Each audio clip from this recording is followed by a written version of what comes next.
NCERT की 5वीं कक्षा की हिंदी की बुक रिमझिम कविता में से पहला पाठ पढ़ने जा रहे हैं, जिसका नाम है राग की रस्सी। लोनपो गार तिब्बत के 32वें राजा सोन गौसेन गांवों के मंत्री थे। किस गांव के राजा थे वो? सोन गौसेन। वे अपनी चालाकी और हाजिर नवाबी के लिए दूर दूर तक मशहूर थे। कोई उनके सामने टिकता न था। जब हम बहुत ही ज्यादा शक्तिशाली रहते हैं तब हमारे सामने किसी की भी हिम्मत नहीं होती टिकने की। वैसे ही ये राजा थे सोनगन से। मगर जब से उनका बेटा बड़ा हुआ था, उनके लिए चिंता का विषय बना हुआ था। कारण यह था कि वह बहुत भोला था। होशियारी उसे छूकर भी नहीं गई थी। हर कोई माँ बाप को ऐसा लगता है कि अगर उनका बेटा जरूरत से ज्यादा भोला हो तो क्या होता है कि कोई भी उसे आसानी से क्या करता है, अपने जाल में फंसा सकता है। मगर यह तो राजा का बेटा था, तो उसे तो होशियार होना जरूरी ही था। लोनपो गार्क ने सोचा, मेरा बेटा बहुत सीधा साधा है, मेरे बाद इसका काम कैसे चलेगा। एक दिन लोनपो गार ने अपने बेटे को 100 भेड़ें देते हुए कहा, तुम इन्हें लेकर शहर जाओ, मगर इन्हें मारना या बेचना नहीं। इन्हें वापस लाना 100 जौ के बोरों के साथ। जौ मीन्स जो जवारी वगैरह जो रहती है, जौ मीन्स जो गेहूं के अंदर रहता है, उसे हम क्या बोलते हैं? जौ। वरना मैं तुम्हें घर में नहीं घुसने दूंगा। इसके बाद उन्होंने बेटे को शहर की तरफ रवाना किया। अब आगे हम यह देखेंगे कि क्या होता है। लोनपो गार का बेटा शहर पहुंच गया, मगर इतने बोरे जौ खरीदने के लिए उसके पास रुपए ही कहाँ थे।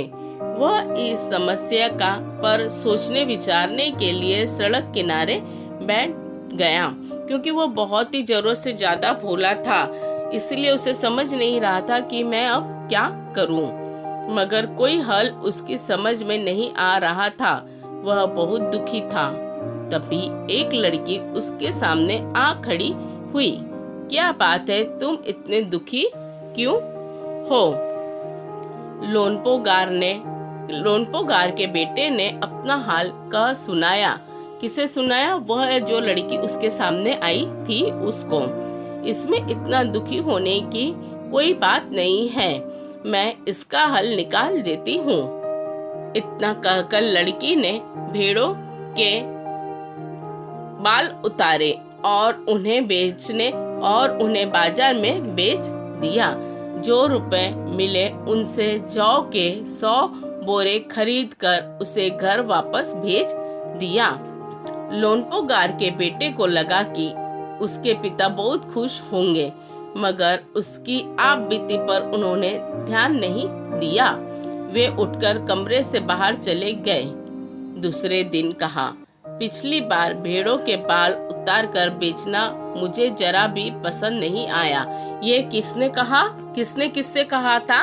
राजा ने अपने बेटे से कहा। अब तुम दोबारा उन्हीं भेड़ों को लेकर जाओ, उन्हें 7 जौ के 100 बोरे लेकर ही लौटना। एक बार फिर निराश लोनपो गार का बेटा शहर में उसी जगह जा बैठा। न जाने क्यों उसे यकीन था कि वह लड़की उसकी मदद के लिए जरूर आएगी। और हुआ भी कुछ ऐसा ही। वह लड़की आई। उसने उससे अपनी मुश्किल कह सुनाई।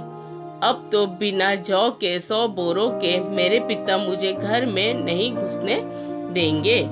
लड़की सोचकर बोली, एक तरीका है। उसने भेड़ों के सींग काट लिए। उन्हें बेचकर जो रुपए मिले उनसे 100 बार जौ खरीदे। बोरे लोनपो गार के बेटे को सौंपकर लड़की ने उसे घर भेज दिया। भेड़े और जौ के बोरे पिता के हवाले करते हुए लोनपो गार का बेटा खुश था। पर उसके पिता क्या खुश थे, यह हम आप आगे पढ़ेंगे। उसने विजयी भाव से सारी कहानी कह सुनाई। किसने सुनाई थी? यह लोनपो के बेटे ने लोनपो को सुनाई।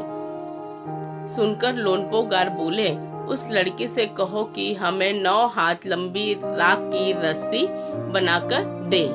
उनके बेटे ने लड़की के पास जाकर पिता का संदेश दोहरा दिया मीन्स वही उसने उस लड़की को अपने पिता का संदेश एक बार वापस से बोल दिया। लड़की ने एक शर्त रखी, मैं रस्सी बना तो दूंगी मगर तुम्हारे पिता को वह गले में पहननी होंगी।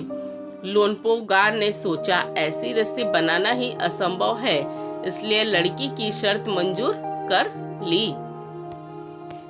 अगले दिन लड़की ने 9 हाथ लंबी रस्सी ली, उसे पत्थर के सिल पर रखा और जला दिया। रस्सी जल गई मगर रस्सी के राख की आकार की राख बच गई। इसे वह सील समेत लोनपो गार के पास ले गई और उसे पहनने के लिए कहा। लोनपो गार रस्सी देखकर चकित रह गए। वे जानते थे कि राख की रस्सी को गले में पहनना तो दूर, उठाना भी मुश्किल है। हाथ लगाते ही वह टूट जाएगी। क्यों टूट जाएगी? क्योंकि वो तो राख थी। अगर रस्सी रहती थी तो हम आसानी से गले में पहन सकते थे, मगर हम राख को कैसे गले में पहनेंगे? लड़की की समझदारी के सामने उनकी अपनी चालाकी घड़ी रह गई।